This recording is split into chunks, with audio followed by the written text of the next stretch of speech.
We're back. Our second talk about Second Foundation, the third book in the Foundation series by Asimov. We were left off. We were talking about the daughter, who Arcadia. Arcadia, who reminds me we were joking. Is that what our little National kiddo was going to be like? Oh, yeah. But we'll see. Listen, though, I'm She's really trouble. not going to be okay with her sneaking off. Yeah.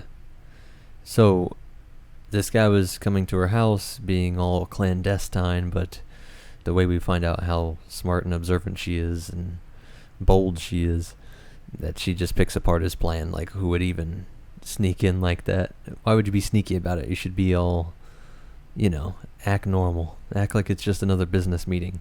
Do you think he's part of the Second Foundation? I need you to talk at a normal level. Do you think he's part of the Second Foundation? Who? What?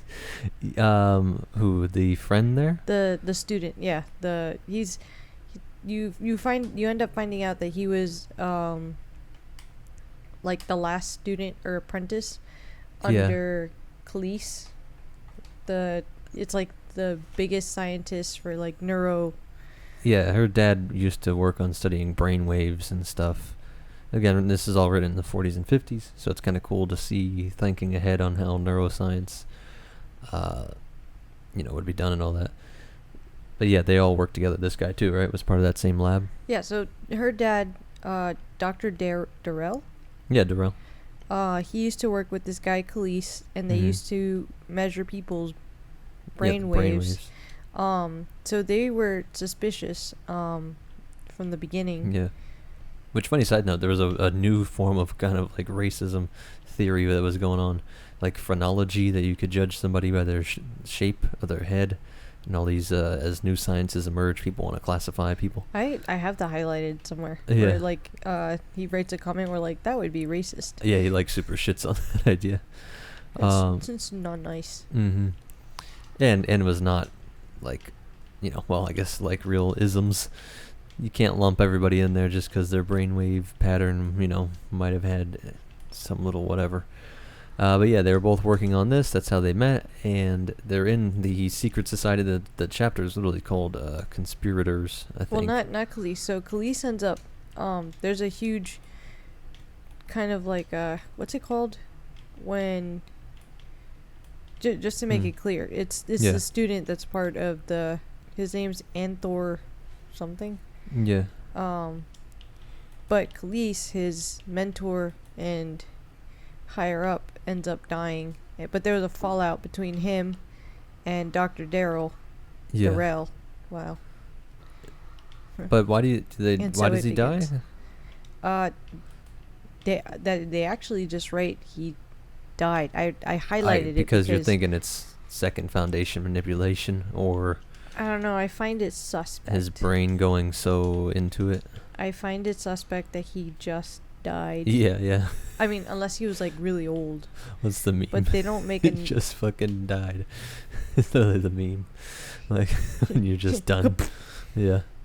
When you're done of fighting telepaths from Second Foundation. Because the thing is that there's this whole like. Not monologue, but kind of a monologue. Adolf. Are you out of your mind? I don't know if you guys could hear that. Our cat just yelling at us. Our jump scare inducing cat. What was the monologue? I don't know if you can call it a monologue, but basically Dr. Darrell is like kind of like thinking to himself. Mm-hmm. And he was like going over why he left working with Khalees to begin with, because he's like, Khalees his job was specifically to monitor like officials and stuff, and he had all these charts and brainwaves. Yeah. But when everybody's born, they get brainwave scanned, too, at least within the Foundation. Yeah. Let me see if I can. Because that's what her daughter had it once when she was. His daughter had it when he was a kid. It's kind of like taking your fingerprints and all that. It's like a mental print. Yeah, like they make a point of, because they do a meeting. And did we talk about that meeting in the last one? No, I mean, go over it again, just in case. You can take the lead on that. I'm gonna look. Which meeting? The one with all the scientists. The conspirators? Yeah. Yeah, okay. So basically they're getting around, they were trying, because they know that the Second Foundation is somehow manipulating them, which is, our cool little scene from the Second Foundation people wondering how much that's going to screw up, because the mule made it so they had to expose themselves more than they anticipated. So now they know that First Foundation folks are actively trying to find the Second Foundation people and the evidence of mental manipulation. And so that's why these guys that were studying the brainwaves are hoping to find, and one of them they mentioned, it's kind of vague, I'm trying to remember the exact wording, but there's certain traits that they were able to pick up on, kind of like the mule, how his people would lose creativity and stuff when they were manipulated by the Second Foundation. What they end up finding is that when they look at brain scans of people, because I guess as adults they take certain people's brain scans more often. Yeah, that's like you said. And they found VIPs basically. Yeah, and they found that in certain higher up like people, there were these like flat lines that they've decided that where they shouldn't be, like there should be peaks.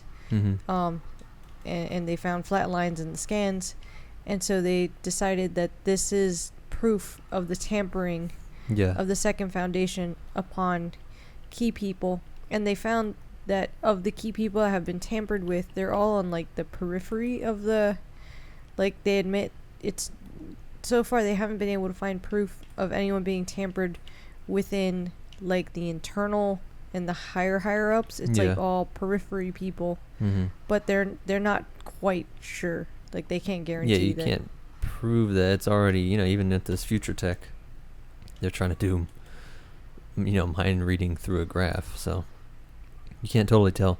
But these guys are experts, and there's a whole arc. They basically, so the conspiracy is that they want to go and check the mule's findings, because there's the mule is dead at this point, and he had psychic abilities that were even beyond the Second Foundation people. But he's, one of one, a unique mutant, couldn't have kids, and when he died, his planet there, oh my god, why am I blanking on the planet? Calgan, right? Yeah. Calgan has like a museum / tomb / like to picture the pyramids, like you weren't supposed to go in the pyramids. The mule's castle has just been in, when the mule died, or before he died, he told everyone that they can't open and they can't enter the castle. And the natives think that it's like a haunted / it really is like the pyramids, like it's supposed to be that maybe there's great wisdom in there, but you're not supposed to use it, and there's going to be all kinds of, you're going to get cursed if you go in there. They're literally, one of the characters tells Arcadia that it's literally cursed. Yeah, that's right. And the nobles don't keep it up, so there's some like cynical elites, like some of the Roman, not Roman, like European leaders of Christianity. Like, did they really believe it? Even some of the popes, our Borgia Pope, that guy there, like, and so, but even the kings keep it in place because it helps the people. They actually don't know why, which is very Second Foundation, by the way. Yeah. Yeah, exactly. We go back to the character of Chanis in the other book. Yeah. And we go back to, I think someone in this book, where basically they actually say, like, the Second Foundation doesn't, like, take action. If there's something that they can implement with just an idea, they will. And we actually have the ruler Stenton kind of like questioning, where he's like, I know, like, it's not cursed, that doesn't make sense, I don't want to go in there. But then he still won't do it. It's kind of like you with haunted houses. I need a good reason. So he kind of like is like coming up with excuses, like, I need a good reason to go in there, the people are going to be very angry. But don't get to that yet, what the reason ends up being, because we'll set up the whole you told me that was the meeting. So they go to the meeting, they want to infiltrate the mules, his castle, because they know he was trying to hunt Second Foundation. They're trying to find Second Foundation, and the mule is the best search. They also, it's not just that they have a hunch, they know that the mule was trying to find the Second Foundation. Their records show it. They know that he failed, and they also know that, like, in the first 5 years he was hunting for them like a madman, and then all of a sudden it stopped. Mm-hmm. So they have a hunch that he was converted or tampered by the Second Foundation. Yeah. That's one of the most clear to anybody in the know, like that knows that that's an option. Now, most people wouldn't suspect that because they don't even know that these telepathic abilities exist. But they have to find, who's going to go there to this temple, and so who they pick is a guy who has a stutter, and he's a basically librarian, kind of like a picture like the Vatican librarians that keep these old scrolls and stuff like that. They call him a librarian, but he's almost like a it's not just it's not like the librarian at like your local library. That's why I said like the Pope's guy, like the Vatican secret libraries. He has to preserve all these old texts and know all these crazy obscure things. To the point where he gets mad, like, so he gets sent off. This is a spoiler, not really, because we already said it. No, but that's what we're getting there. Yeah. When he gets chosen to go on this mission, he has to like basically take his summer vacation because they're trying to look as obvious like as he possible. He does go to Calgan to not tip off the Second Foundation. The reason he was chosen is because he has such an obsession with the mule that he has the biggest collection of mule. Sorry, that was important. Like documents, memorabilia, whatever you want to call it. Like Americana. Like I forgot the word they use, but like Mularian stuff or something from the mule, like he could have a little museum of his own about the mule. He's even he's written books, even because he's like done so much research and collected so much info that he's just an expert on the mule, basically. As just a historical figure too, he's not writing anything publicly about the Second Foundation stuff. So, at least that we know of, but that's kind of implied because they think that the Second Foundation could be spying on anybody at any time, mentally, whatever, or infiltrated. So send him to go to the castle because he'd be the least obvious. He would just be looking like he's just a nerd. Yeah, and trying he does to travel. do more nerd things. But the problem is that the daughter, Arcadia. So she. I love the way that he writes. So she's 14 and she's found one of her like classmates that has designed an at-home makeshift, like it's like a machine to help you listen in on other people. And so I'm the last death it's on okay, this. I was second to last. But what she does is she basically like kind of convinces, or like she like flirts with this kid, and he gives her this like homemade device, so she listens in on this entire meeting as it's happening. They did like check her brainwaves, but when he got there he wanted, because everybody gets brainwave scanned, and including her. He asked that she stay home so that she could have her brain, and so they didn't find anything alarming or different there. And so she uses the sound machine. She hears the entire thing, and she decides at that moment that she's going to sneak onto this ship. Speaking of rambunctious kiddos, hold on. So for guys just listening, we are gaming and talking about our favorite books while I'm watching a baby monitor. Here, let me just show you. She is... Is she back down? She kept looking at me. Shout out to the new parents out there. You know how terrifying this is. I think she's back down. Well. Wow. She was looking at me while you were doing that, and holy moly. Wow. We caught it live, folks. I think that's the first time it's ever happened. No, she's done it like Yeah. It's rare. It's rare. Oh, did you open Sorry. your eyes again? No, she's good. I think you're good. You sure? Yeah, so continue. She is not moving. The hands aren't moving. Nothing's moving. Balls over here. Huh? I'm tripping. I'm like, I could have sworn I saw her eyes open. No. Sorry. So you're saying like the daughter? So she sneaks onto the ship. He leaves the Foundation to head to Calgan. Yeah, because she loves the history of Foundation stuff and all that. Her mom. Well, she wants to be a history writer. Yeah. Her grandma is this? Bay. Yeah, gun game. Okay. So she wants to be a history writer, and she really loves, like, book films, as they're called. Yeah. Audiobooks for me. And she loves history stuff, and so yeah, that's kind of her background. Yeah, so and when she heard that this is some secret mission, I mean, what could be more interesting than a top secret mission to go hunt down both she the also mules feels like she has stuff? more brains than a lot of the entire room combined. And Let's she be doesn't honest. seem wrong so far. So far, she doesn't seem wrong at all. Yeah. So they get to the planet, and that's where you meet Stenton. His first. Well, hold on. There's a whole him sneaking onto the thing. The dad finds that she's gone.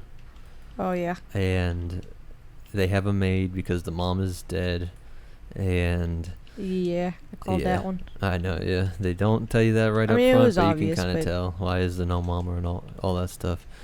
So mom is dead, and dad, like he says, is a good writing. Like, they're playing with the fates of, billions, trillions maybe of people in the galaxy, but he's just caring about his daughter because he just wakes up. She wrote him a little note telling him where she says that she was with them, right? Pretty sure she just says, like, yeah, that's she's what it is. like, oh, Yeah, I 'cause she just knows how to contact I him. wanted to go with Uncle Homier because Yeah, they've they known call him each other Uncle. forever. Yeah, they call him Uncle, and she's saying that he's going on vacation with her, and then she uses that against Homer after sneaking on his ship, our librarian guy, that he can't turn back now because it'd be too suspicious. Because if they are watching him, she that's just legit weird. tells him, she's like, you can't turn back. It'll Mhm. ruin everything. Yeah, so just make it look like they've been family friends. He's known her since she was 3. Like, this is just a little vacation. And she has interest in history. He's They a honestly, historian. they realize too, this might work to their advantage because there's literally a line that says a Yeah, spy what doesn't spy? take their 14-year-old niece with them. Yeah. Yeah, so you can't be on some super secret spy mission with some little 14-year-old, spunky 14-year-old following him around. Here it is. But the house was somehow very lonely at night, and Dr. Durrell found that the fate of the galaxy made remarkably little difference while his daughter's mad little life was in danger. Mm-hmm. Beautiful. There's another one later. I don't think you got to it, but I'm it's gonna cool be too. in last place. I haven't killed anyone. It's okay. You don't care about gun game. True, I don't like this game. We don't get to be on a team. Yeah, really. So, he has to play along with it too. The father has to not be scared either because you never know. Well, she wrote in the letter. She was like, it was kind of cryptic. She was like, "Hey, I left you a gift. I really wanted to go with Uncle Homier. Oh yeah. It's gonna be a lot of fun. Love you lots. Promise I'll be safe." And she left him the listening machine, so he knows that she's been privy to the plan.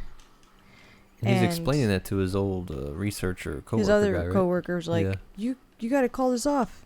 And he's like, it's my kid. Obviously, I want to call it off, but like. But he explains that she knows everything they said in that meeting. Yeah. That he put a and recorder. she knows. She basically cryptically told him like, don't. He explains to his friend, this is her way of telling me, don't call the police. It's gonna ruin the plan. Yeah. Second Foundation, because all this would definitely show up in the newspapers, like. Stowaway 14-year-old tries to. Because they're not like super famous either, but they're not, They're not famous. Yeah, or not like of upper class society. So they get to Calgan, no real issue, and they get to have. This is where we meet Stetton. I guess he's the current first speaker, right? It's kind of like the mule's replacement. No, Stetton is the first citizen. First citizen, so yeah, sorry. He took over by killing Thalos, the first citizen before him. The way that it was worded, I would love to find that quote, but it's gonna take me a minute. But he kills the guy that was before him, takes over, and he's got this woman with him that her name's Lady Kalia. Yeah. She's like a friend, but not wife. Yeah. As described. Like a concubine, because what do they call That's it? just his chick, it's his mistress. Mistress, there you go. Because even the daughter, even Arcadia, she says, like in history, she knows her history, that they play like an outsized role in history. The mistress. This I have weird that slot. highlighted too. Yeah, this weird slot in history. So Calgon started off, like, we know from book 2 that it was a pleasure planet. Mm-hmm. So It's like Vegas. Something. one of the descriptors for it now is, with it and after it, much of the rest of the mule's dominions. 50 years later, there was left only the bewildering memory of the short space of power, like an opium dream Calgon never quite recovered. Mm-hmm. And then it lived instead under a succession of men whom the Foundation called the Lords of Calgon, but who styled themselves first citizens of the galaxy in imitation of the mule's only title, and who maintained the fiction that they were conquerors too. So that's like to set the stage. Stenton is in this mindset that he's going to take over. He's gonna like attack. He's gonna expand. Calgon is gonna be great again. Mm-hmm. Make Calgon great. How did I do that? I know. And then, yeah, and he's no mule. And through a lamentable lack of caution on the part of the previous lord, yet no one on Calgon was quite stupid enough to go into the question of legitimacy too long or too closely. These things happen and are best accepted. Yeah. It's similar idea to what was going on Trantor with the Foundation. That, what do you call it? That's just all these petty little princes killing each other. So my predecessor spent his life polishing the Navy into a finely tuned instrument that that has not its equal in the galaxy. How long before the machine rusts? Yeah. Because, even there, it's galactic fall, but it's also fall at scale. Yeah. Because this guy really, like, he wants to be like the mule. Like, it seems like everyone that takes over wants to be the mule. Mm-hmm. Well, no, Thalos had, like, kept cultivating the Navy. Yeah, well, that's what I'm saying, but, but the mule built it up. Imagine you're a generation or two out from Alexander the Great. Yeah. Well, that's a bad example. It was all fragmented. I guess from Caesar, you just don't want to lose all that. It's not even a good example because he built it up himself. No example needed. I think they basically want to stop trying. Oh, dang it! Oh, Shield Man, getting beat by the Shield guy. Stupid Shield Man. Yeah. But anyways, our people meet with him, our librarian and because he has them brought to him because they're Foundation, and he's wondering what they're doing there, and they catch wind that Homer wants to go into the mule's castle, and he's like, why would they want to do that? So Lady Kalia is like, hey, I would like to meet the child because I never get to meet children. And he's like, of course she's bringing up meeting children because she wants to have my kids. And so he's like, whatever, yes, you can go play with the kid. She's not much of a kid. She's like 14, not a but 5-year-old. Like a cute little 2-year-old. Whatever, you do you. Just leave me alone. I don't want to see your face. Because he's been like kind of mean to her. But yeah, he is super mean to her. He really treats her like a mistress. But like it's she's okay. Not important. She calls him Pookie in front of everybody, or Poochie. She's described as being kind of fat and really dumb seeming, and she talks dumb, and everybody just thinks she's dumb and really unimpressive. And I mean, you got this far, right? I'm assuming yes. Is there anything special about her? Yeah. I was onto her from the beginning. Exactly. That's all right. So earlier we talked about it a little bit throughout the day, but what had happened was when Stenton is first introduced, he's described as a hard person to manage. Yeah. And his the mistress, like his like guy, the first emissary or whatever they call him. It's like the guy that works directly under him. He has a hard time managing him. Yeah. And Lady Kalia has a hard time managing him. But there's this whole scene where he's like all pissed off, and she's like trying to talk to him because she says that the first emissary guy has like an influence on him that makes him grouchy. So when like, he had promised to have dinner with just her, but this emissary guy had come in to talk about the Foundation people that want to go into the mule's castle. Mm-hmm. So he was all bent out of shape. So the bearded guy leaves, and she's like talking to him, and he's still totally bent out of shape, but she like does this thing where he like, she kind of like melts towards him and is like doing this little like touchy feely thing, ladylike thing, but he's like melting away and like yeah, the point, she's such a dope and so uninteresting. He literally says he doesn't know why. She's able to get whatever. He says, I don't know why I keep her around. Kind of like, why? It's not even that she's like crazy attractive or something, or she's so bright that she helps him with plans. Like, he thinks she's just totally unimportant. And so that was the clue. We already know that there's secret Second Foundation people around. And, you know, that gets confirmed way later, but I was like, that one was a little on the nose, Asimov. Like, she put her arms around his neck, and after the slightest hesitation, she felt its tendons relax and the large head come softly down upon her shoulder. But really what gives it away is just that even he's confused. Yeah, he doesn't know why he keeps her around. And she lays it on a little thick, being a simpleton.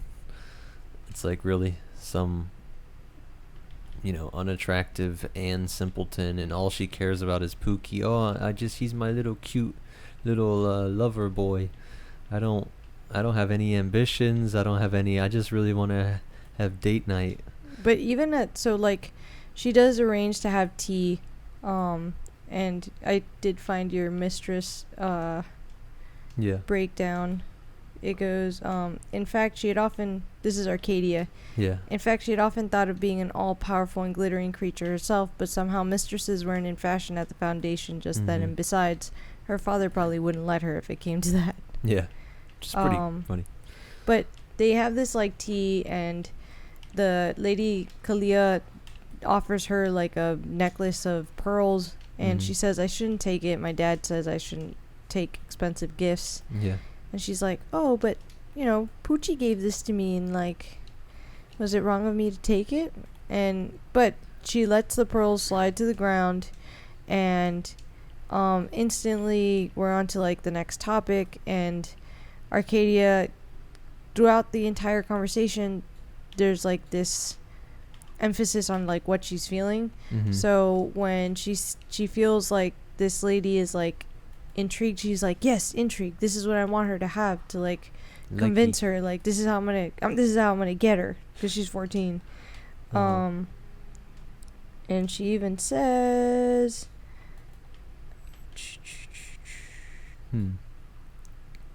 dang, I'm trying to find it. She had read that a ruler's mistress was the real power behind the throne, and she was the very wellspring of influence. To be sure, Lady Kalia was something of a puzzle. She didn't seem at all bright. Yeah. Didn't you know? Her eyes were round, her voice sank. There's a curse on it. When he died, the mule directed that no one ever enter it until the Empire of the Galaxy is established. I'm looking for a specific quote where she's like, science has something to do with it, because they're talking about Selden's plan. And this is Lady Kalia. She goes, science has something to do with it, though I could never quite see how. I always get so restless when I have to listen to explanations. But you go right ahead, my dear. It's different when you do it. Like, when you explain. Yeah, when you make everything seem so clear. She's like, you do the talking. Yeah. I'm trying to learn some shit. The whole thing, I mean, but she does figure it out. And it was crazy that she was so afraid of her. Why do you think she was so afraid when Arcadia does figure it out? So Arcadia figures it out, just so everyone is kind of on the same. She figures it out because basically after 2 weeks they are eventually let into the palace, because Lady Kalia kind of like walks into Stetton's office and tells him, like, yeah, they're here because they say that there's proof inside of the castle that you're going to be the maker of the next great empire. So he's like, all right, I'll let them in, because this is going to prove to everyone and all my people. Which is Arcadia's doing. She makes it seem, she knows exactly what she's doing, that she's makes it seem like she's just a dumb kid. Like that's what her uncle's talking about. He's all impressed because he might have figured out the Selden plan is saying Stettin is going to be the next emperor. He's going to actually bring back the empire, the whole empire. So, of course, the king was already pissed. The king said that the librarian guy was such a dullard and so stupid and useless. And he goes, hell no, I'm not going to let him in the castle. Why would I let him into sacred places? But then, of course, the mistress goes, what? No, you have to. And that's why, because... Yeah. But it's subtle. It's not, it's coming from this little girl. He's in there for 2 weeks. Mm-hmm. But it actually comes from Lady Kalia. But it seems like it came from the little girl. Yeah. So he's in there for 2 weeks. And then Stettin gets tired of him being in there. And he's like, all right, where's your proof? Because I've already sent my ships off. Mm-hmm. And what he calls the war games. Mm-hmm. And he's like, I already sent my ships off. Like, let me know, was this just a way of you killing time to, like, save your people? Were you secretly sending them messages? Or is there some kind of proof that I'm going to win? Like, what have you found out? Because, tired of this shit. Yeah. Now, interestingly, while they're in there, I don't know if you picked up on the fact that Homir gets very excited and has this need to, like, continue researching to the point where his stutter disappears and he starts, like, talking to himself. And he's reminding me a lot of Eblin Mies. Like, he reminds me of that, and when the mule was, like, pushing him to, like, continue searching. Yeah.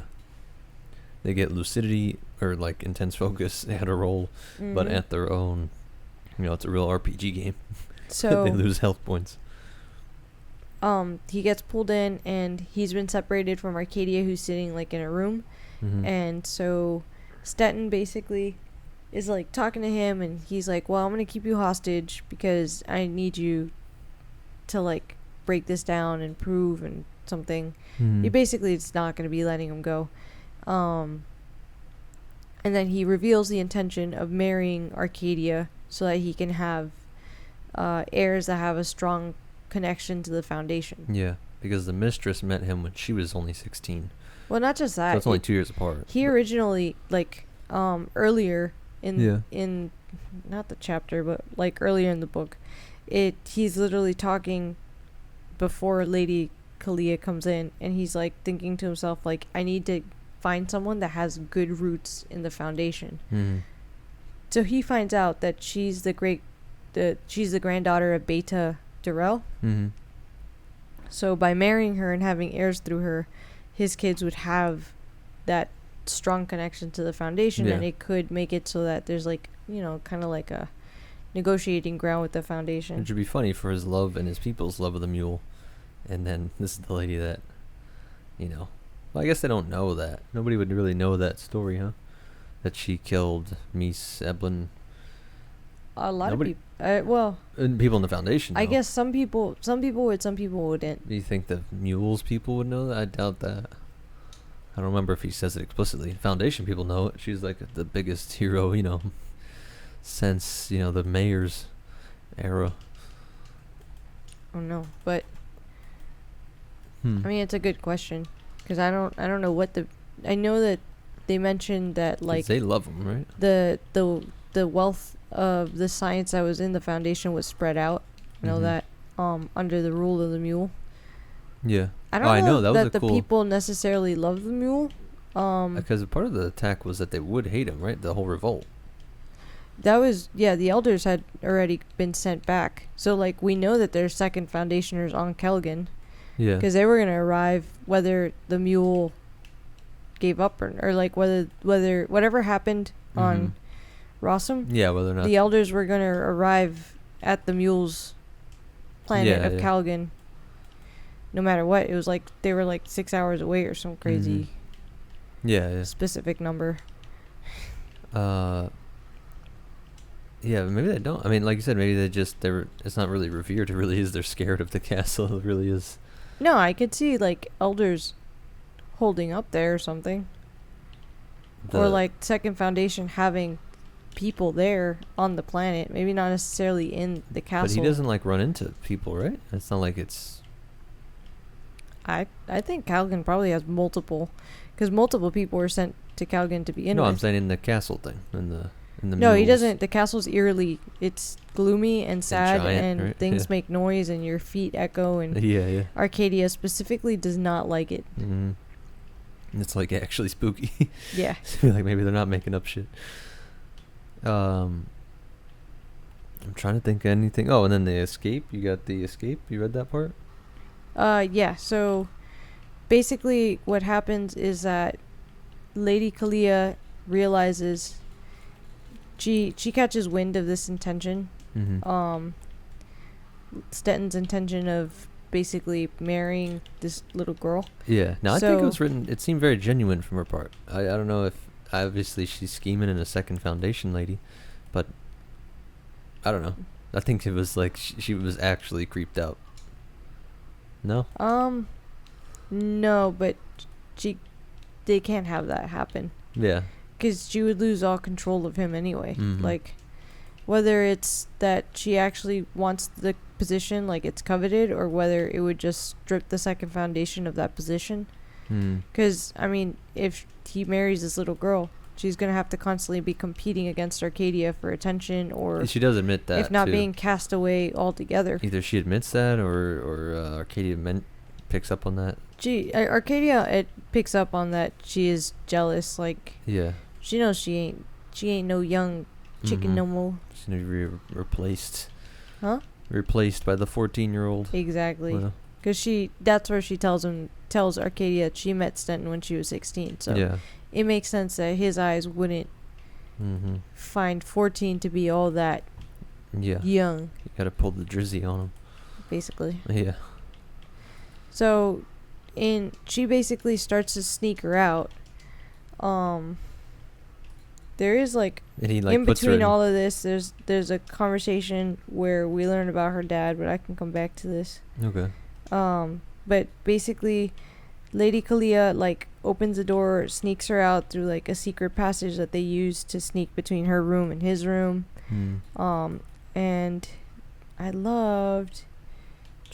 There was like a whole thing I highlighted, because the same way that they couldn't figure out, like he couldn't figure out why he liked her, Mhm. Arcadia just is like, I don't know why, but I like trusted this lady, and Yeah. it felt right to just follow her, and none of it made sense, but I was just I felt safe or whatever, and like nobody stopped us, and then it's at the end, through her eyes she sees like a glimmer or something.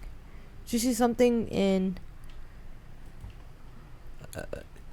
Lady Kalia's eyes, and she's like, this could just bitch tell, is right? Second Foundation. Yeah, right. I was like, it wasn't anything super obvious. She sees something in her eyes. There's like a glimmer that's inhuman or yeah, something. it literally says just inhuman, because it's funny, they look human, of course, and all this stuff, but that's what I meant by why was she so traumatized, just because of her dad hunting. Well, she knows that if they I guess. they tamper with her, And how does her mom die? nobody We knows. don't know Not yet. But I thought he mentioned I something mean- about in the bombing. Oh, never mind. No. We only know that the mom died, and he was with Khalil for 5 years. Mom dies, and it seems like he leaves. Yeah, The dad. yeah. It gets cool. I don't want to spoil it for you. I think I read a little bit ahead. I'm pretty probably. sure there's a cool. I'm catching So up in the to you. next part, I know you're like right there. They get more detail on the mom dynamic and his. Because they his, were on Trantor. motivation, let's say that. She was born on Trantor, technically, Arcadia. Yeah. So they were researching, and she must have been helping him. Yeah. It's cool. I think it. By the way, did you catch Their plot's anything one of my interesting? So, before Arcadia's in this situation where she has to run away, there's this whole little snap to like her dad and the housekeeper that they have. Mm-hmm. Did you Where catch she's, like, anything talking and he's reading interesting the with the paper? housekeeper's conversation? Like what? Well, That she's prattling on. He's ignoring her. not just that That she's part? Was it that one? prattling on. He literally goes, "Did you say something? Is that one you mean?" So, mob's riot before the Foundation. My uncle was killed. Just in his 20s, only 2 years married with a baby girl. Yeah. He kills the old man, what's his name, Thalos, and now he's just spoiling the boss to be boss of everything. I'm sure it must be a wicked plan to have so much fighting and killing in it. Yeah, She's the talking about Selden Selden's plan. Yeah, she's shitting on Selden's plan, but would say Then she would never. She mentions the Second Foundation, and she goes, "They could stop Calgon now and make everything fine. They'll do it anyway in the end, and you'd think they'd do it before there's any damage done." Mm-hmm. And so she's literally talking about the Second Foundation, and how she knows that they can get involved and like save people if they jump in earlier. And he's literally like, "Did you say something?" And she's like, "Nothing. Because I might as well be talking to the walls in this stupid house." That you're saying that he might have just been toned out? Well, he's like tuned out, and I'm wondering who or how many influences around him may possibly. Yeah, because they make it sound like, I mean, maybe she's connected to Foundation. Second That's what Foundation. I mean. Like, because they always, what I find interesting is that Foundation people are always like on the periphery, which I think is what they're trying to hint at, but they're not. They haven't been able to like, or he just doesn't. He doesn't want it to be obviously like that. Yeah. It's not like they take over and it's the president and that's who they found tampered with. Yeah, It'll be like the president's assistant, the president's or janitor, like something. Like in the case of Stenton, it'll be Lady Kalia. Mm. I just shot you. I know. You deserved it. 3 of them coming around the corner. Oh. Yeah. They don't need to. Oh man, there's a famous. You don't have to hack something. You just hack his printer or something like. Oh man, I'm butchering. I'm forgetting. There's a real world, famous quote thing people compare, because somebody really did this. They just hacked his fax machine, or no, the guy that did the repairs on the fax machine, some CIA thing, some like crazy mission. So he did repairs on the printer, I think, or the fax machine or something.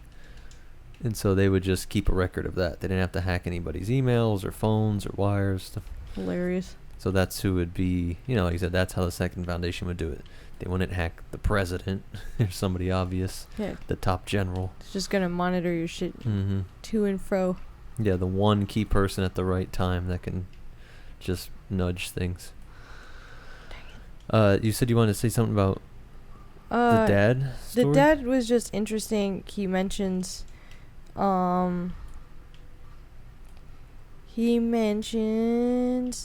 that first to the University of Santani, where he had joined Dr. Cleese, and it had been 5 years well spent. He had a university that backed him. All these are weaknesses, because he was basically realizing the more they monitor these people, that like the more open you are about this, the more they're probably manipulating you. Yeah. Cleese worked with many, Darrell with none. This is after he left. Mm-hmm. And they got in a fight, Cleese in the university, Darrell in the quiet of the suburban home, and he was almost there. Foundation had the mule's powers, whether inborn or acquired, with the power of detecting and controlling human emotions. And now Cleese had returned into his life in the person of an ardent young pupil, Anthor. He had learned to detect that years ago, but what use was that? He's talking about the tampering of the brain. Mm-hmm. So he felt anger rising against the dead Cleese, the living Anthor, all the well-meaning fools. Khalees's wife? Cleese? No, that was the professor. Oh, yeah, sorry. No, Yeah, that's silly. Cleese is not his wife. It's just who he worked with. Yeah, I knew that. I was thinking ahead, because I don't want to... I don't doubt his wife worked with him on some things, but... But that's all he says there. He doesn't say... Let me just not spoil it. I mean, we'll just get to when we catch on the next thing. I think it's super cool. I'm just worried. I'm like, I make sure I'm remembering that right. But I'm pretty sure, because, like I say, it's one of the more interesting motivations. Oh, no. Go to... she's up. Baby. Shoot. I got you. Like, she rolled, but she's still in one spot. Woo! For real, new parents. We got picture in picture. I got a little baby monitor, and now she can roll. So you just see her eyes closed, super peaceful 1 second, and then the next she's standing up, and she technically, the biggest fear is they could crawl off the bed or something. So, Elise is running over there to help baby. Let me pause real quick. We'll be back. Baby's good. You found a quote? Yeah. It was Lady Kalia, of course, who held her hand so tightly that it hurt, and for some reason she did not mind following her. Of the Lady Kalia, at least, she was not afraid.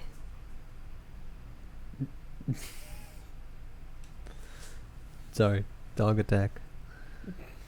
I don't know what's wrong with The Lady Kalia was not afraid of... This is Arcadia talking about Lady Kalia leading her to the the ship to leave. Yeah. And then here, this will do.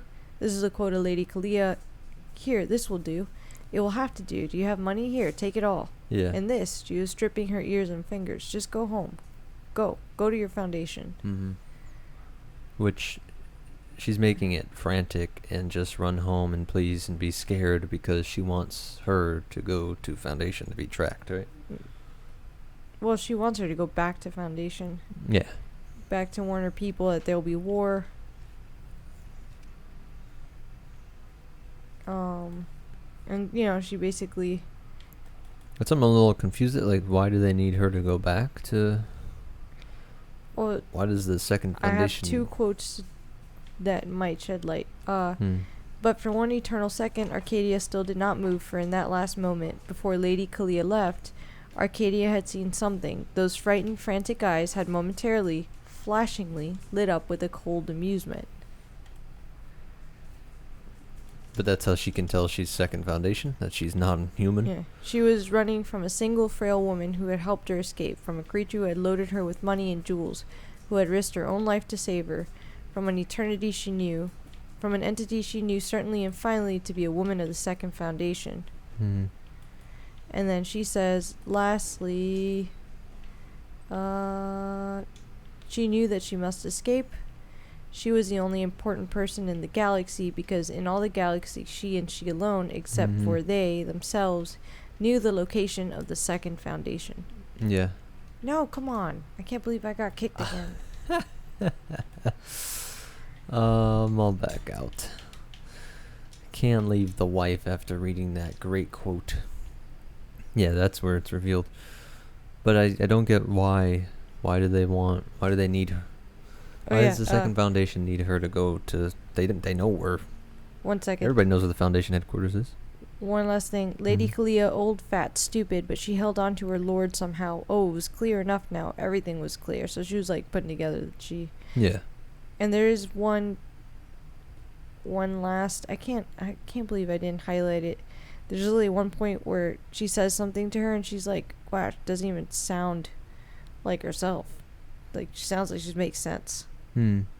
Oh, no, Arcadia forced a standstill. I don't understand. Lady Kalia squeezed her hands tightly together.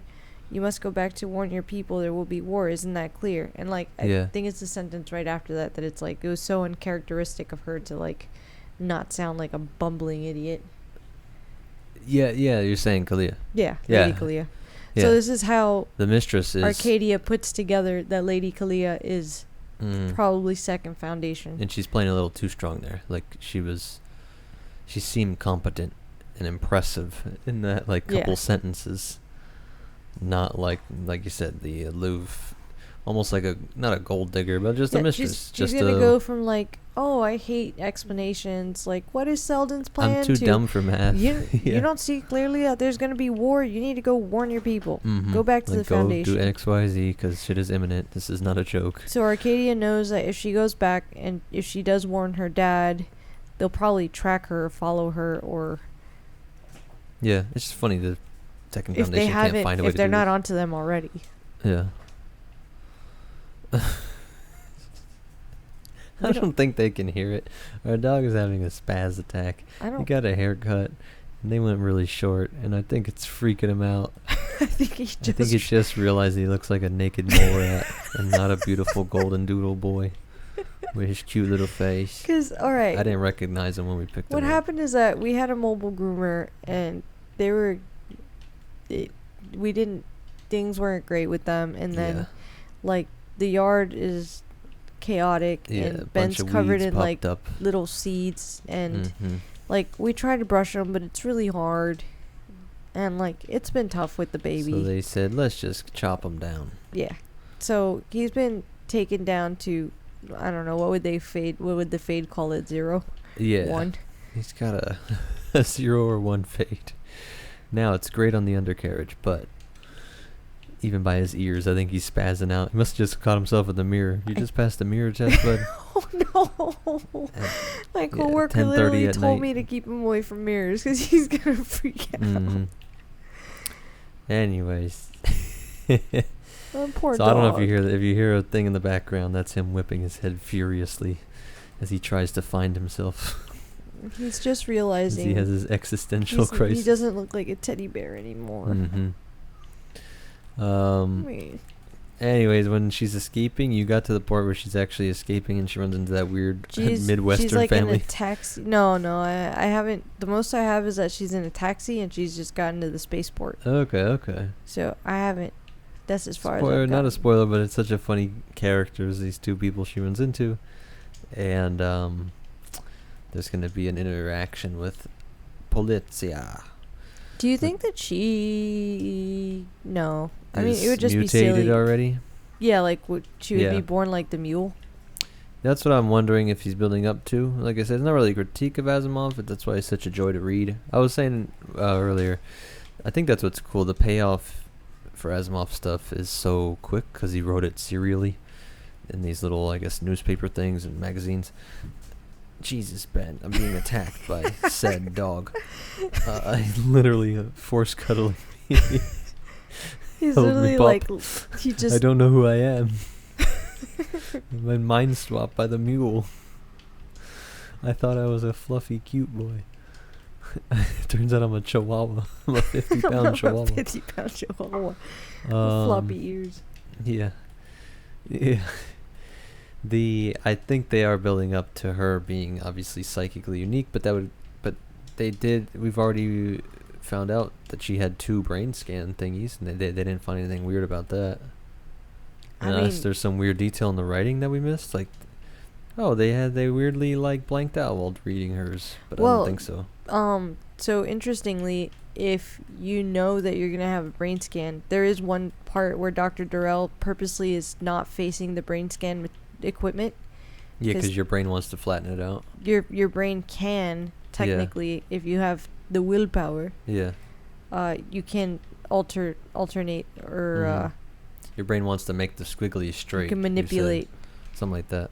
Well, just all of it. You can just manipulate the results in whatever direction you want. But he said even if you don't want to, like, your brain is going to subconsciously do it, is what it sounded like. Yeah. You are right. But if she would at least be able to do that just because she's such a... I don't know what you want to call it. Yeah. A bold, a sassy, all of it. I don't know. Character. No, her dad's worried about her, and her dad purposely, funny enough, is constantly saying, like, he told her that she shouldn't bring up in, like, a paper she was writing for school that she's related to. Yeah, they all know it. The original, the Bay. Yeah. The heroine, everybody knows her. I don't know if all of those things have anything to do with anything. Maybe. I really wish you didn't read so slow, because it picks up, hopefully, as a proper teaser for the next one. You didn't even laugh. I'm literally gonna... You must be getting shot at. Yeah, she's in the shit. I look at her screen. She's crawling. She has the little perk where you don't die right away. She's crawling away from gunfire. I'm literally gonna catch up to you tonight. I know. Yeah, that's true. I'm gonna go sleep. I am nipping at your heels. I opened up the Kindle and it was like, do you want to jump from 200 and 2,500 to like 2,800? I was like, I am right there. I know. And then once you do, it's gonna be tough. But because they do such a good thing in the next part pretty soon about learning more of his backstory and motivation, the dad, And I wonder man, if I the just dads got are. hacked by the Second Foundation. Something about her I was gonna say. Oh man, I don't know. I lost it. Look at that. Foundation bastards. Rude. What were you gonna say? You actually No. remember yours? I originally wondered if when he quit working with Cleese, or whatever, however you pronounce his guy's name, if he had been tampered with Foundation people to begin with, but it seems like he was worried about being tampered by Foundation people. Like, he was suspect. The weaknesses he talks about are that And then this it kills you. professor, Doesn't he like- know that it kills you? If, like, not madness, but like obsession madness. No. He doesn't know that? Okay. Or he doesn't know it yet? That's what I'm saying. I'm messing up a couple No. detail. Not yet. If he does find that out, or if he does learn that, it's not yet. Or if he does know it, Yeah, he hasn't Yeah. said it. Yeah. Which still makes I'm me not wonder sure. if We'll he's been check in the tampered next with, but recording. I'll get back to you. Oh, I the just wonder Janice- if no, I wonder if Dr. Durrell, her dad, has been tampered with. I know that they don't see any signs of it, but I do wonder It's Among Us, Asimov Among Us. theoretically Who was the imposter? if they were to tamper to the point where your brain doesn't know the difference between. Well, that's the whole idea, no? Like, I don't know, because you can implant ideas or tamper with someone's emotions and they kind of know, or like, but could they do such an in-depth, even for people that know it exists, too. kind of like with the tricky. mule? So like what happened with the mule when he penetrated Janice was that he expected Janice to oh wow, I'm an idiot. I just blew myself up. Don't say When he that. penetrated Janice's mind trying to find, what is she Mhm. doing? No, I'm talking to you. Don't. No, the baby. She's fine. She's just sitting there. She rolled over. She's not over. She's just turned. She's not. Her hands are up, which I know is scary. She's just watching like a sniper team. We have movement. Watch her hands. Watch her There she goes. hands. She's rolling over again. Yeah, but she's probably prepping for it. If she rolls over again, we'll probably call the recording, right? I mean, we're getting late. Yeah. But it looks like she's chilling. She's falling back. I'm not ready for her to start learning how to sleep on her stomach and her side and shit. Why? Then we gotta move her? I don't know. No. She's a little psychic mutant. I don't know that the daughter is yet, but I was thinking that too. Just because, like I said, Asimov's not the most, like, wow, mind-blowing plot twist. Like, it's still a fun ride, even if you see it coming. His stories. What were you saying before that? I forgot my trail. Oh, of thought. about the mule, that if they know that they're being controlled. And Like, he penetrated Janice's mind and he basically squished it where he said, like, he couldn't have lied to him. Mm-hmm. So he really believed Janice saying Rossum was the Second Foundation was true. Yeah. So that's what I'm saying. I thought, of course he could, of course they'd go in your mind and make you think. But they had, like, done a super crazy deep brain surgery on him. So, like, if The Second Foundation. yes, Mhm. Second Foundation did that to him. Mm-hmm. So I wonder, would the brain scan have been able to pick up that the brain surgery Something had happened at serious, yeah. all?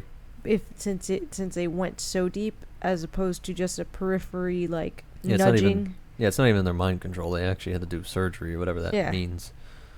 As opposed to just nudging you in an emotional Mhm. idea or way, or like mind Yeah. control. It's funny, they had the Neuralink basically in the like I said, I think this is still written in the 40s, maybe early 50s, and they mention when he meets his coworker guys, basically what the dad is working on is types of chips, so normal Foundation, First Foundation has ways of interacting with the mind, and like a Neuralink, a mind-body connection kind of device, simple Wait, thing. we didn't even talk about But it's still the simple. speaker. We should do that quickly. Okay, go ahead. We didn't talk about the room. Oh my god, that's true. I'm so blanked out, I didn't even know what you meant, and I was so excited about that last time. Yeah, because we're jumping back and forth between different character groups, and one of them is the first speaker, which is the head. Well, there is no head, he just is the first guy to talk. They make a whole point, like, he's not the leader, he's just the first one that speaks at the meetings. That's not the leader. Of the Second Foundation. And we basically get the huge reveal that the Selden plan isn't a set in stone, it's a living thing. Yeah. I don't know if you have that quote there, which I loved, like, only a I fool. probably do. Yeah, I'll summarize basically until you find it, but basically only a fool thinks, like, one and done, like, you can set it, I finally done it, you can never eat enough food to not be hungry again, and, working out or something like that. It's a continuing process. So really it's the Selden process, and really it's just a scientific method. It's a system that you can have that will always evolve to find the answer. But science, we've found certain laws, we call them, of physics. So they have a little cube that projects. Last time when we talked, I was talking about, it's like the pyramid text, where they literally, people sometimes don't think about this, the pyramid text, they're not books, they're written on the walls, they're carved into the walls. So I think this is more of a projector cube, but the point is that they're in a building that is literally surrounded by the equations, by the mathematical formula of the psychohistory, the science of masses, but also in red letter, in red ink, basically, whatever you want to call it, there are the updates. And so we're seeing this through a conversation with the elder. I don't know if it is the first speaker, but one of the elders, and no, like it's a the new first student, basically. it is the first speaker. Okay. He's actually chosen, I guess, an apprentice. And it has vibes like the Greek cults, which, not like a creepy cult, but like a Pythagoras cult or something, like a person trying to join the group. Also like a PhD program, kind of, where like he says, he's like, you're going to get challenged. You're going to come up with what you think will happen next, according to the Selden plan. But people are going to fight you on it. Maybe even you find that you had a mistake in your calculations. And so it's like a PhD, what do they call it? Review process, the pitch, where you get shit on by all the other Literally, it is like specialists. But if you pass all that, the whole point of that is your peers, you're reviewing it, and if it passes through, then it really passes through, and then it becomes part of the Selden plan.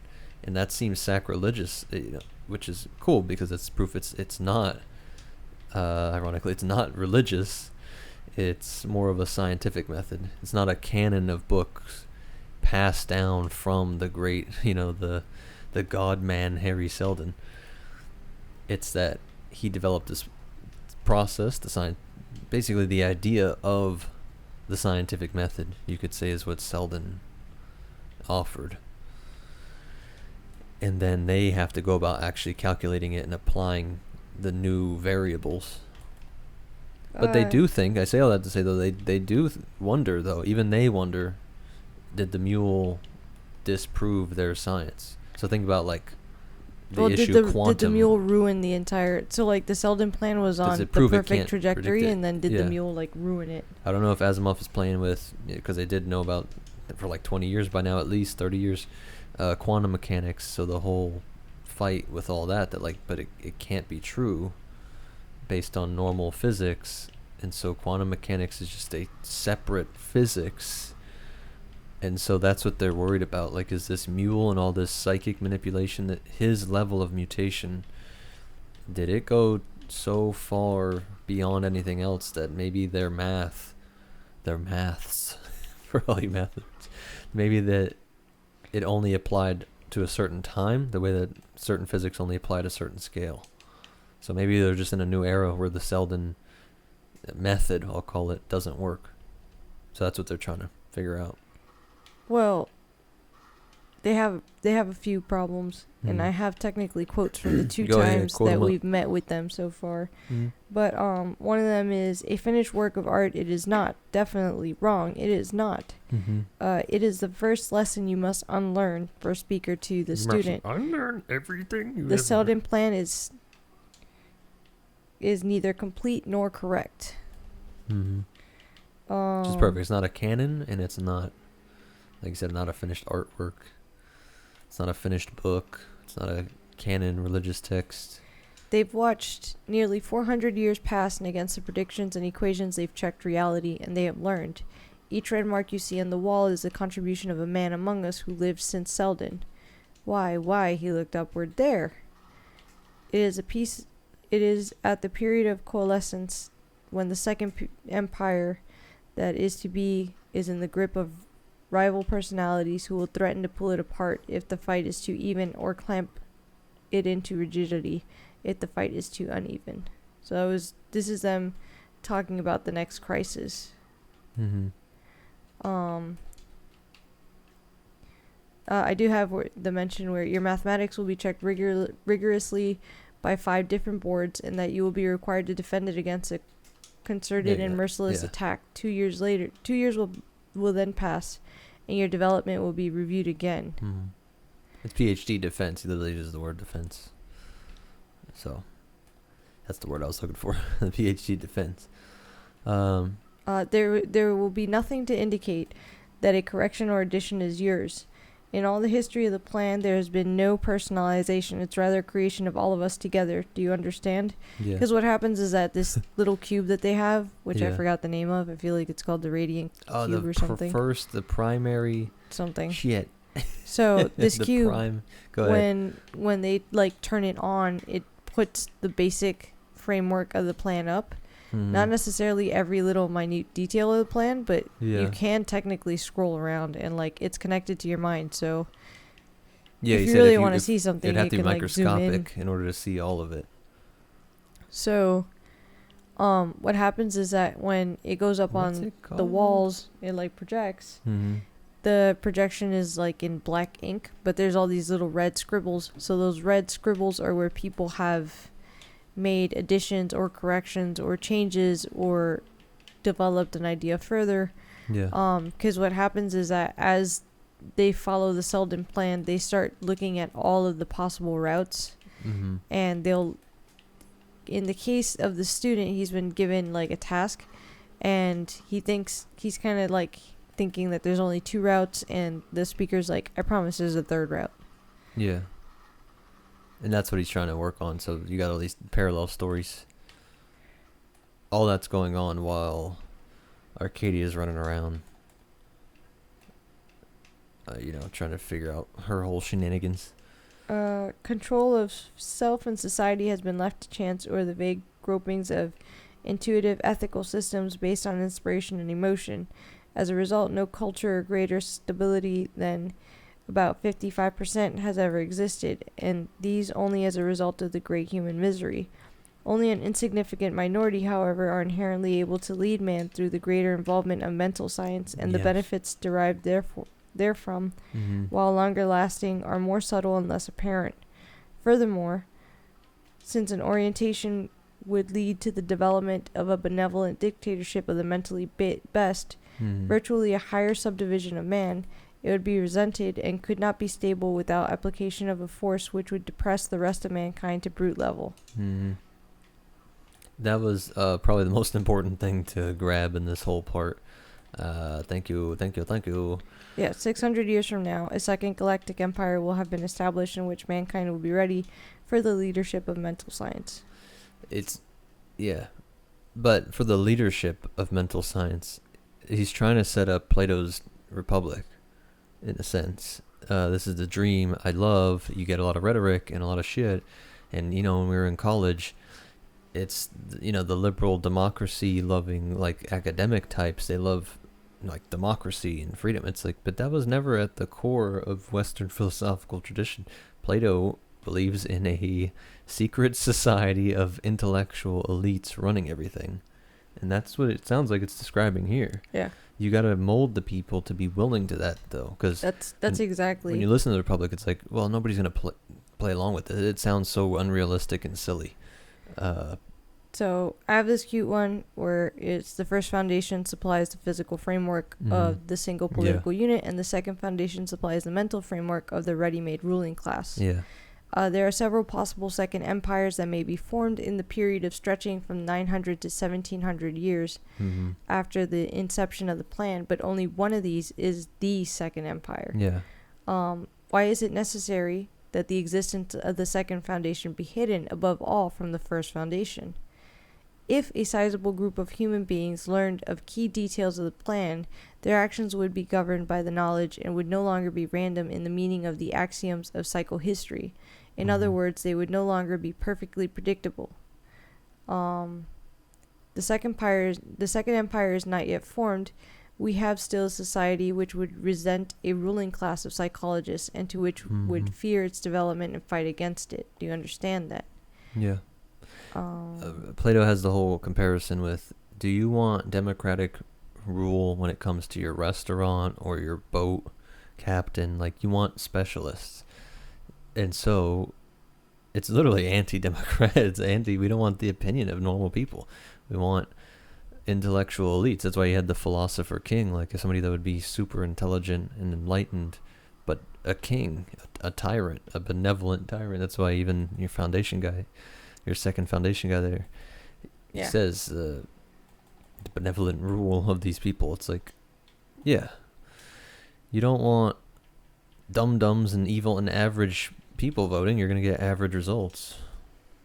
So we're going to see what Asimov does with this, because all the foundation guys are kind of heroes. They're kind of good guys. So is he everyone arguing for that, or is he going to show that there's some flaw in this and they're actually villains? I admit that all the second foundation people up to this point, I mean all the first foundation people of note, have been pointing at the second foundation as possibly the enemy. Yeah, and she's terrified of this one. So I know the true enemy to them. Yeah. So what Asimov might be doing to foresee, I really don't know. I really haven't read ahead. Like, I've probably finished 3, but I don't remember. You got to imagine First Foundation is going to defeat Second Foundation, and he has to go with this idea of purposely setting this up so that battle would be. He wants the Second Empire that rises to not be, benevolent telepaths who just take away your free will and give you a happy, peaceful society because they invaded your mind. You know what I mean? Or at least crafted your mind. Which that is what Dr. Durrell is annoyed at with their existence. Yeah. He's annoyed that, like, even if he had stayed at the university and continued to study, they were just going to be pushing and nudging them in the direction they want them to go. Like, they wouldn't have the free will to just go. Because they'd be openly doing it. Yeah.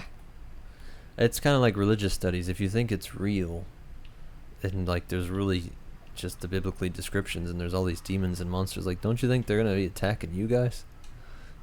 Like, I know they're going to say they could defeat it, but in Asimov's world it's not that Asimov's world has the demons without the god, like without the guy on top who's going to make sure you win. It's like, well, you're just going to attract the focus of these mental wizards that are going to afflict you guys if you guys take up the mantle of, oh, we're going to be the ones that crack all this stuff. We're going to be basically the mental realm for the First Foundation. It's like, okay, cool. We'll just mentally hack you. So that's why he has to go clandestine too. But you get in any kind of war gaming where it's like, but you don't want to turn into the Second Foundation by having a secret society too. They're literally, it's called the Conspirators, that they've made a little secret society to go after Second Foundation. Which is pretty funny, because Second Foundation is doing that for the entire galaxy. Yeah. That is pretty funny. But they're taking it on themselves to do this within First Foundation. They just want to make sure. I'm like, what? I mean, they got to do it. Of course it has to be secret, because These guys, like, he's right. They will just hack you if you do this shit in the open. I mean, they have proof that they will. They already have been. Yeah. It's like with nuclear code. Like, people get mad at government secrets. It's like... Which, technically, that was one of the quotes, too. The mule burst into galactic history and for 10 years was the largest single fact in the universe. He was unprovided for, uncalculated for. He bent the plan seriously, but not fatally. We revealed our existence and, infinitely worse, a portion of our power. Yeah. The First Foundation has learned of us, and their actions are now predicated on that knowledge. Observe in the problem presented. This is why the funny way that the student has to look at this problem, and the problem he has like a very low percentage of like having a solution. So he needs to like basically come back to the speaker with an answer on how low that percentage is, more or less, not necessarily like to the number, but more like ballpark, and how. But that would not take him 2 weeks. Something like that. He says. It would take. It's like, that's serious work. An experienced person, like years or something. Yeah. How cool is it? Like I said, of Asimov's study of history. This is why, people could dismiss it. And Asimov himself, the atheist type dude, but I think he definitely would be sympathetic to, like the Holy Spirit kind of idea, like this guiding hand of history. Like, of course, it makes sense when you're looking backwards. Like, somebody be like, that's not really that impressive, but it is nuts, like some of the luck in human history, and like, oh look, that thing happened so that this thing would happen. And so how funny is it that the mule might end up being the one that saves the future empire, because it exposes this little freaky man, this little freaky petty angry man would be the one to force the Second Foundation to expose itself, and then make everybody else disgusted with their view of, secret elitist rule, non-democratic, non-representative control rulers. Because it's got to come to a head. I mean, Foundation, like... It has to, because so that's the whole point. We actually have the speaker meet with the student one more time in what we've read so far. So they say, it becomes apparent that a gross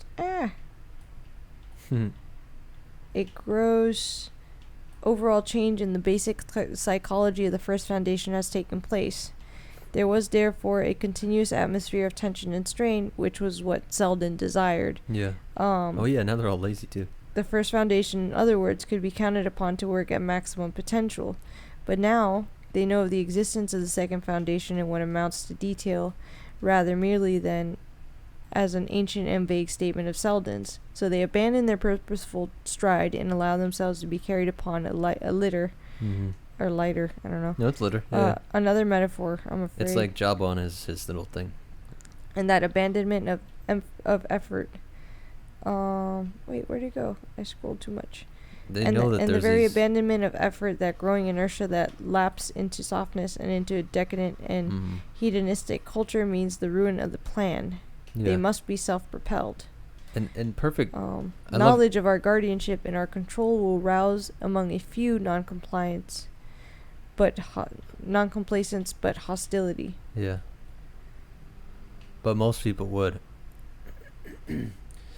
I mean, if you... In any case, the effect is that not only is the Foundation's effort diluted, but part of it is turned against us, actively against us. And that's why they're the conspirators and quiet. I mean, that's another reason why they got to be secret society folks, because the normies, the sheeple, they're all going to kind of love it. Like, why not have the psychic benevolent dictators? We know people that say they would hop in the pod. Like, if you could get just the old classic brain in a jar example, like if you could just get drip where you're in this simulation world, but everything's just jump amazing. Into the Matrix. Huh? Yeah. Benevolent Matrix, like... Minus the monsters harvesting them on the outside. Well, that's what I mean, when you're in the Matrix, like... Because he was feeling dissatisfied in the Matrix, but... We've talked to people who are like, thought experiment, like, what if you could live the best life ever? You just love everything, amazing, all your dreams come true. But it is fake. It is like a simulation. We know people that have said they would do that. like say yes to it. I'm like, oh my god, this is supposed to be a humanity test. You're supposed to not like it. But that's what the Second Foundation guys is admitting, that probably most people would be cool with that. But you're going to have a very passionate minority that are going to be pissed off that they're being controlled by others. Even if those others claim it's a benevolent control. Which technically it's Dr. Durrell's, like, he does have an anger and frustration towards... Mm-hmm. And it's that kind of vibe where he's like, it just bothers me that you guys decide for us. Yeah. And that's why I'm like, Asimov gotta be going in that direction. I highly doubt he's going to praise that there should be a secret society of elitists running things. I highly doubt it. But we'll see. But yeah, that's why I'm so glad you found those quotes. Yeah, that really summarizes it. Do you get the evil vibe from them? They're not as nice. Not really. But I know they don't come off as if anything, evil, but they just come off as they're doing their job. They feel that their whole existence is to make sure that the plan comes to fruition through any chance possible, and they will gamble even with the least what's it called? I have the quote here where literally they're like, we're picking the worst option right now, but that's the one that's going to lead us to the right direction. Yeah. I wonder if any of them are self-aware, can see far enough into the plan that they get this is my positive and like belief in the guiding hand of history, that they would have to be defeated or that they should be defeated. But for the first time in the history of the plan, it is possible for the unexpected actions of a single ordinary individual to destroy it. Yeah, that was important too. Meaning the mule, right? Well, no, this is after the mule, so... But I thought they were talking about that, no? No, they're saying that now. Like, the mule had bent it, but not fatally. There's still a chance that it will survive, but they're at a point where... Who are they talking about? We don't know? They don't say. He just says that, like, it would probably come to fruition within the year. So a year would pass quickly. Would any of Selden's heritage be alive at its end? I'm putting it on Arcadia. Like I said, we'll see if he does that thing where she actually has some powers too. We'll see. We'll find out, because that I know of, only people with powers can tell that other people have powers. Like, the normal folk haven't been able to, like... Oh, that's a good detail. So, like, Chanis knew when the mule was trying to get into his mind. And I think the mule immediately could sense that the speaker had powers. I mean, I might be kind of inferring this or jumping the gun on this. I know. I don't know how. Like, she says, oh, she was so inhuman. She's seeing something, almost like people that can claim to see spirits and stuff. And they're like, oh, you're possessed. They saw a demon. It's like, I don't know, he's a weird-looking guy, but you don't see all that. She was, like, horrified. So. But I know that Chanis technically tried to fight the mule off. So, like, these are people that can tell if they're being penetrated. Unlike the other characters, like, we literally have Pritchard kind of being like, I'm pretty sure I was penetrated. It was painless, but... Yeah. Oh, and then the other ones... how would I know myself? And, like, Eblin didn't know at all, Eblin right? didn't know at all. Yeah. He actually was saying to just let the clown hang out while he tells everybody where the Second Foundation is. Most people don't know at all / kind of like it. That's the giveaway as the reader. It's like, yeah, somebody just has this weird enjoyment. Chanis knew when the mule was trying to, like, penetrate and take over, and he tried to fight it back, and he could feel when the speaker was, like, releasing him from the bonds of the mule, and so it does make me wonder if people with powers can tell that other people have powers, whether it's just through, like, seeing the powers or just intuition, almost the way humans, we got a lot of psychic powers ourselves. I mean, those actual they do say it is just another level of communication. Like, Asimov describes it as our original form of communication too. Is that speech was a And that we dumbing down we of our use ability. more than just kind of like animals, where there's like so many signals being sent. Yeah. Without them saying anything to each other, like from the Somebody tail mentions position in here, I and think the that ear. And yeah, I was gonna say that we do still have tons of nonverbal communication, body language, and even pheromones and things like this. yeah.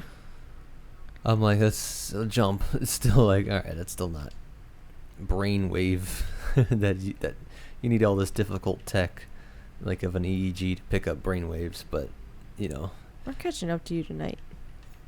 what? That's not from the future. No, In the I'm book? catching up to you in the book tonight. Oh, I know, but I know you think this is the last game, right? Yeah, yeah. Yeah, getting late. I'm also just. And I think I gotta brush my teeth. we've and go covered to it bed. all pretty much.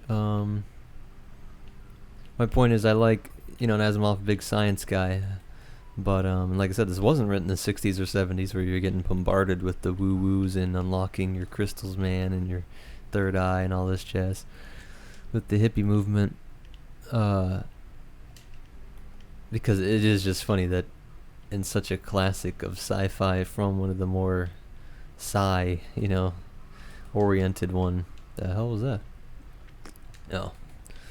We got nuked from space. That he would play this whole psychic thing. Because as cool as it is, I'm like, guys, I'm biased towards thinking this is cool, but how? How do you have this without a soul, Mr. Asimov? Like, I'm okay with a whole separate realm that what we call the soul exists in. But if you're just going electromagnetic waves, you need a whole goddamn EEG cap and specialized everything to pick that up. But you're telling me that the mule can control people across a planet? So, Asimov's metaphysics, I think, only makes sense with a mental realm, plane of existence that you might as well call the soul.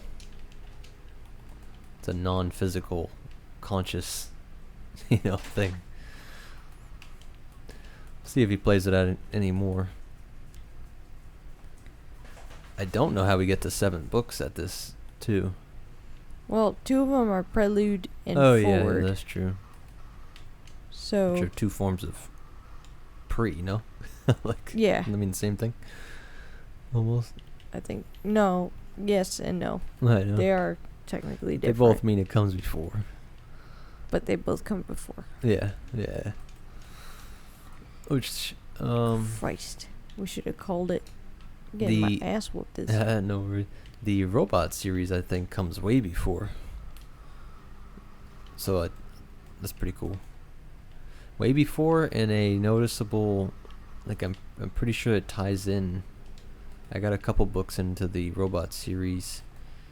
The Naked Sun is like a couple deep. Caves of Steel. At least those 3. And, I Robot, obviously. And you read one of those, no? Didn't you read the story, Little Girl? Yeah, but that wasn't a book. That was just a short story. Okay.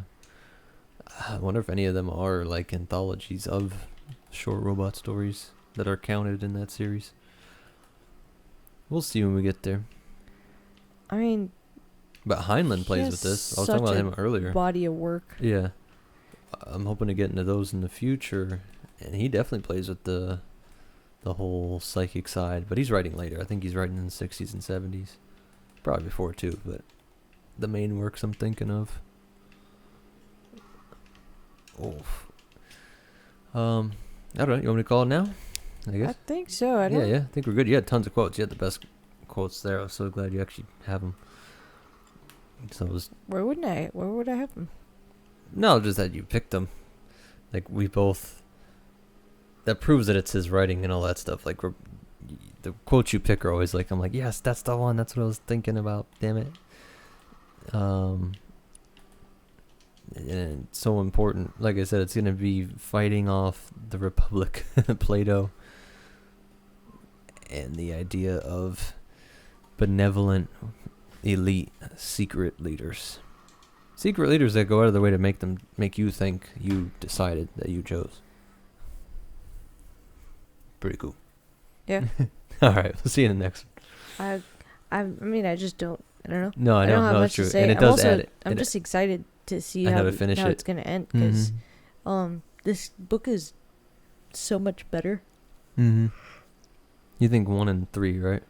1 and 3 have been the best. Mm-hmm. 1 because it's just the OG. It sets a foundation, Yeah, ironically, yeah. for all of it. And then this one, just because I'm like, the things that they cover in this one and the speed, like the pacing of this one is so good. Mm-hmm. With cooler And ideas you just too. feel it like ramping up, like Higher level, higher complex ideas, and faster pace. Yeah, and you do feel like like I said, I want to get to reading it. Yeah. So let's go do that, and fall asleep. yeah, it is bedtime. Yeah. See you guys. See you in the next one. Bye. Bye.